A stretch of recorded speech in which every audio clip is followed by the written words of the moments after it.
2016 Kawasaki Ninja H2 First Ride Review. Unique is an adjective often misused, but the supercharged H2 certainly qualifies as a proper example. This came into sharper focus when Kawai denied my request to take out a ZX-10R for a couple of laps after sampling the H2 at Auto Club Speedway. Team Green believes the H2 doesn't compare to a 10R, despite the fact that they are both 1000 cubic centimeters four-cylinder sport bikes produced by the same company. Okay, I get it when Kawai states the H2 is something different than a superbike. There is no other supercharged production motorcycle on the market. The H2's 24.5-degree rake and 103 trail is fairly typical for litter-size sport bikes, but its 57.3-inch wheelbase is an inch or two longer.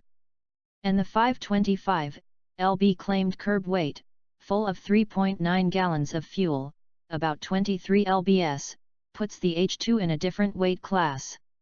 Press materials describe the H2 as a hyperbike and the ultimate road-going motorcycle, not the ultimate road racing motorcycle. The H2 wouldn't be an ideal choice for a track day, as a 10R would likely throw down quicker lap times while liquefying less rear tire rubber. This ZX-10R was serving only as a camera platform. The H2's ergos are slightly more relaxed than a 10R. That said, it's ceaselessly entertaining when you're swinging the biggest club on any straightaway, Burby S1000RR, and, for the right rider, that could be all he or she needs to want to plunk down the $25,000 needed to purchase the H2. Don't think of the H2 as a ZX-10 with 80 extra pounds. Best to think of it as a 160 lb lighter VMAX with about 20 extra horsepower and vastly superior agility. Or a 60 lb lighter ZX-14R with far better track manners. And don't think of it as overpriced, either. The relentless hype surrounding the H2 might have made a few of us a little jaded, but the Super Ninja is truly a magnificent machine when seen in the flesh, with fit and finish levels of a lofty order. A close examination makes me think $25,000 might be a good value.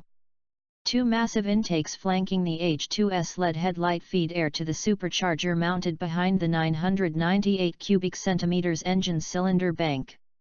LED lighting also resides in the mirrors and tail lights. Let's start with the striking paint adorning the H2, which uses a layer of pure silver to create the mirrored finish over the black base coat. Kawai says it's the first time the paint process has been used on a production motor vehicle. Next up is a chassis unlike any previous Kawasaki, using a trellis-style steel frame and a single-sided aluminum swing arm. The frame tubes are works of mechanical art, with laser-cut radii carefully fitting into their mates, then robotically welded before finishing welds are laid down by skilled hands in a special section of Kawai's Akashi factory. The H2 also boasts some tasty machined nut and bolt finishes, most visible on the steering stem nut and rear hub nut. The H2 has a bespoke instrument panel with displays for the typical, digital speedo, trip meters, gear position indicator, clock, plus various fuel consumption readouts, a boost indicator, intake air chamber temperature and a lap timer. The analog touch is cool, as it's animated by backlit RPM numbers lighting up as the needle moves around the dial.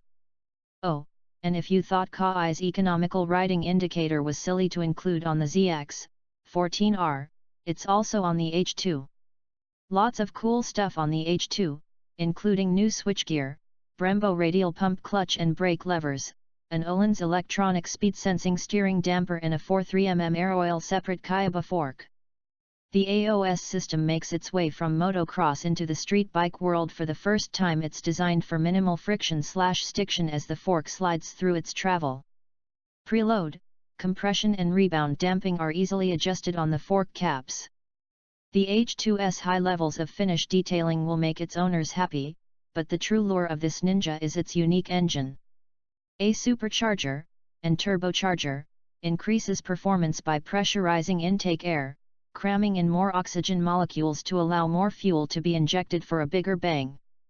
A supercharger can be a positive displacement type or a centrifugal unit driven directly from the engine, as opposed to a turbo which is spun by exhaust gases. The H2S supercharger is a centrifugal type that uses a turbo-looking impeller spun by a planetary gearset driven by the crankshaft. When Kawasaki was developing the H2, it sent out specs to various supercharger manufacturers for bids on the project. It turns out that none believed they could do it. Eaton, which provides superchargers for Kawasaki jet skis, apparently said, "It's impossible. It can't be done." Doing without the weight and packaging concerns of an intercooler was a big hurdle to overcome. The supercharger is nestled between the rider's knees. The assembled unit and its cast aluminum housing weigh less than 10 pounds. So, Kawasaki designed the H2S supercharger in-house, thanks partially to Kawai's aerospace division, which is also involved in production of Boeing's 787 Dreamliner, supplying carbon fiber fuselage sections and the compressor component of the Rolls-Royce engines. The impeller is a sweet piece of billet aluminum, with 12 blades precisely cut by a 5-axis CNC mill. It spins at 9.2 times crank speed, so it's turning nearly 130,000 rpm when the engine is at its 14,000 rpm rev limit. The result is intake air pressurized by 2.4 times. Just 2 people are dedicated to assembling the superchargers at the factory. Heat is the enemy of any high-performance engine, and that's especially true on a boosted one. Pressurizing anything creates heat, and performance falls off as intake temps rise. Intercoolers are typically used to shed excess heat, but they require extra space a compact sport bike doesn't have. The H2S centrifugal charger design is said to be very efficient, so less heat is generated, but the engine still required many upgrades to handle higher temps. An aluminum airbox is able to handle the boosted pressure while also drawing out heat. The engine's water jackets extend to areas not typically cooled, such as between the valve seats, spark plug holes and exhaust ports. Exhaust valves are made mostly of inconel, an exotic, heat-tolerating metal.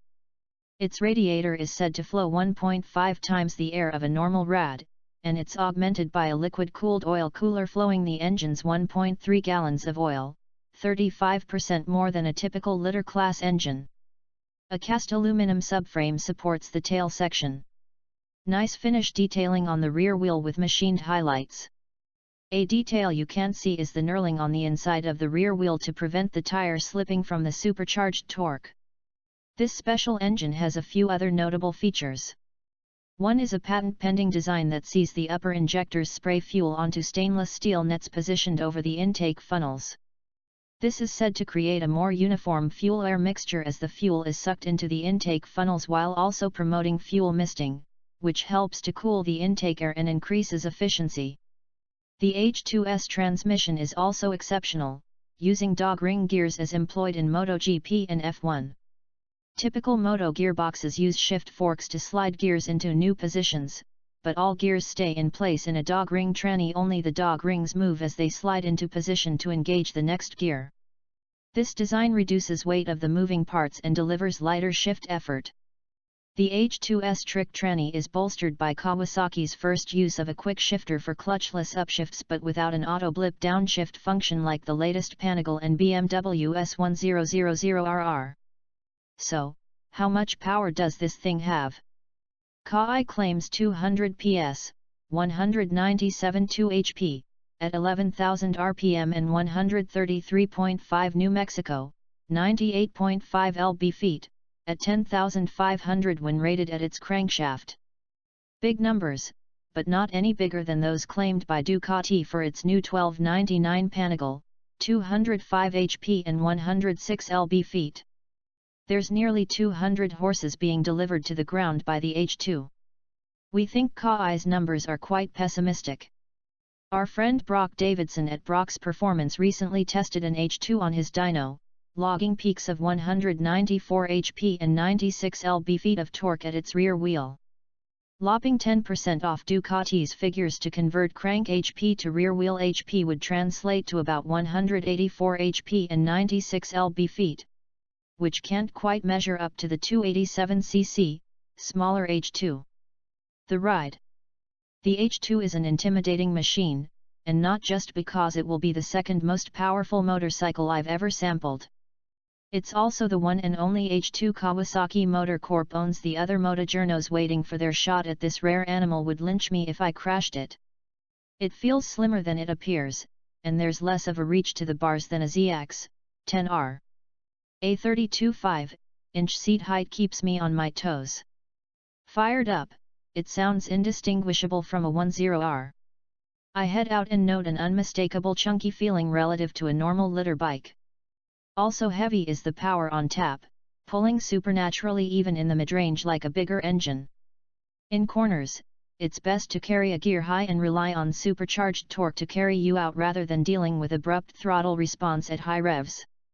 In the simplest terms, the H2 steers like a heavy ZX 10R or a very light ZX 14R, although there's a lot more to the equation than just mass. A normally aspirated engine tends to be predictable, but there's always a bit of uncertainty with a boosted one. The H2's throttle response feels almost normal when revs are in the bottom half of the tatch, just responding with more grunt than expected. As revs rise toward the top end, response feels progressively less linear, and throttle reapplication can be sharp.